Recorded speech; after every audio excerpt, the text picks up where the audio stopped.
10ஆம் வகுப்பு பொதுத் தேர்வு முடிவுகளானது வெளியாகி இருக்கும் நிலையில் இது பற்றிய கருத்துக்களை நம்முடன் பகிர்வதற்காக கல்வியாளர் ராஜராஜன் அவர்கள் நம்மோடு இணைகிறார். அவரிடம் பேசலாம். வணக்கம் சார்.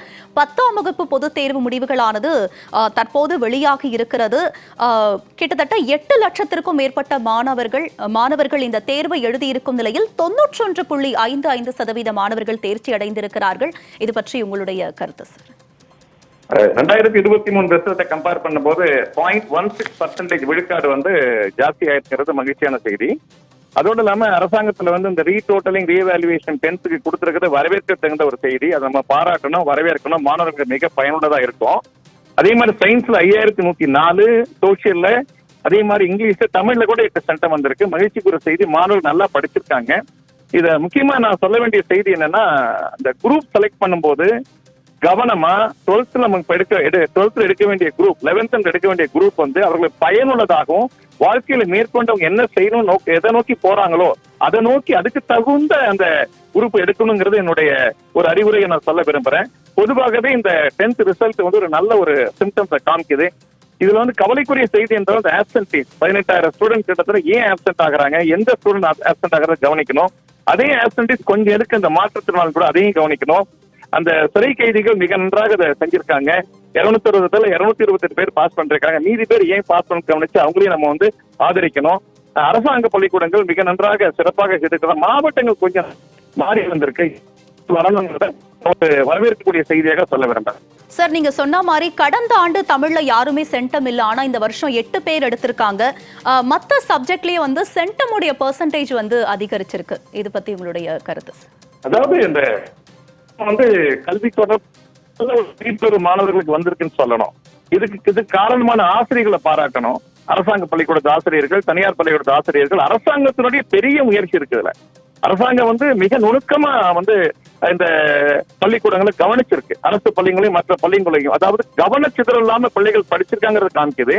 அந்த ஆங்கிலம் தமிழ்ல அந்த டைரக்டரோட அறிவுறுத்தல் என்னன்னா, அவங்க முழுமையாக பதில் எழுதியிருந்தால் முழு மதிப்பெண் போடலாங்கிற அறிவுறுத்தல் இருந்தது. முன்னாடி பாத்தீங்கன்னா அதுல சென்டம் போடக்கூடாதுன்னு ஒரு வாய்ப்பு இருந்தது போக, அதனாலதான் இங்கிலீஷ் சென்டம் இன்க்ரீஸ் ஆயிருக்கு. தமிழ்ல இல்லாத வந்திருக்கு. தமிழ்ல சென்டம் எடுத்த 100க்கு 100 விழுக்காடு எடுத்த மாணவர்கள் உண்மையாகவே நம்ம பாராட்டணும். அவங்களை நம்ம வாழ்த்தணும். அதுதான் என்னுடைய செய்தியாக இருக்கீங்க. சார், இப்போ கடந்த ஆண்டு பார்த்தோம்னா அரசு பள்ளியில தேர்ச்சி விகிதம் 87.45% மாணவர்கள் எடுத்திருக்காங்க. இந்த டைம் 87.90% மாணவர்கள் எடுத்திருக்காங்க. இந்த ஒரு விஷயத்தை நீங்க எப்படி பார்க்கறீங்க சார்? அரசு பள்ளிக்கூடங்கள் 100 விழுக்காடு வரணும்னு நம்ம விரும்புவோம். அதனால இன்னும் கொஞ்சம் அவங்களுக்கு ஆர்வம், அந்த இடைநிற்றலை தடுக்கிறது, அவங்களுக்கு இன்னும் பங்களிப்பை கொடுக்கறது, இன்னும் நம்ம ஆர்வமா அரசு பள்ளிகளுக்கு நம்ம பொதுமக்களும் சேர்ந்து அது கொஞ்சம் ஆதரவு தரணும். அதாவது அரசு பள்ளிகள் நிராகரிக்கக்கூடிய ஒன்று என்ற கருத்து வெளியாகி அரசுக்கு முதன்மையாக போகும்போதுதான் அந்த நாட்டினுடைய கல்வி, தமிழ்நாட்டினுடைய கல்வி வளருதுன்னு அர்த்தம். அரசு பள்ளிகள் இந்த 100 விழுக்காடு தேர்ச்சி அடையணும். அங்க இருக்கக்கூடிய முதன்மையான கருத்துக்கள் அரசு பள்ளிகள் சேர வேண்டும் என்பதுதான் என்னுடைய கருத்தாக நான் வலியுறுத்த விரும்புகிறேன். சார், ஒவ்வொரு ஆண்டுமே பார்த்தோம்னா மாணவிகளை விட மாணவர்கள் பெர்சன்டேஜ் கம்மியாகுது. அதாவது மாணவிகளே அதிகமான ஒரு தேர்ச்சி விகிதம் இருக்கு. மாணவர்கள் எடுக்க முடியாததுக்கு என்ன காரணம்னு நினைக்கிறீங்க சார்?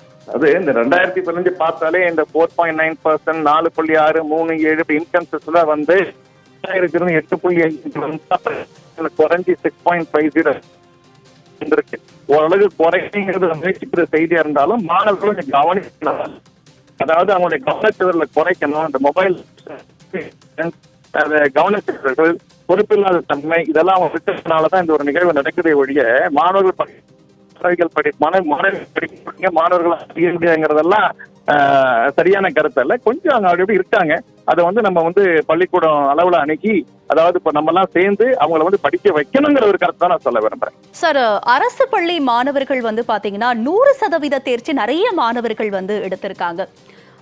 இன்னும் அதோடைய எண்ணிக்கையை அதிகரிக்கிறதுக்கு நீங்க மாணவர்களுக்கும் ஆசிரியர்களுக்கும் சொல்லக்கூடிய ஒரு அட்வைஸ்னா என்ன சார்? அன்றாடம் படிக்கணும். தேர்வு நேரத்துல மட்டும் படிக்கிறதுங்கிறத விளக்கணும். அதாவது படிப்புங்கிறது எப்படி நம்ம எல்லா நடவடிக்கையிலையும் அன்றாடம் செய்யறோமோ அதே மாதிரிதான் இந்த படிப்புங்கிறதும். அன்றாட ஒரு 3-4 மணி நேரம் படிக்கணும், பயிற்சி எடுக்கணும். நம்ம முதன்மையா வரணுங்கிற இன்ஸ்பிரேஷன் ஊட்டணும். நம்ம தான் நம்ம படிக்கக்கூடிய பாடத்துல, நம்ம படிக்கக்கூடிய பள்ளிக்கூடத்துல நம்ம தான் முதன்மையா வரணும். நம்ம சாதனை உணர்வுகளை ஊட்டணும். அந்த சாதனை உணர்வு ஊட்டி அவங்களை என்கரேஜ் பண்ணி அவங்களுக்கு இன்னும் எங்கெல்லாம் இடைச்செருகள் இருக்கு, எங்கெல்லாம் பிரச்சனை இருக்கோ அதை நம்ம சரி கட்டணுங்கிறத நான் தெரிவிக்க விரும்புறேன்.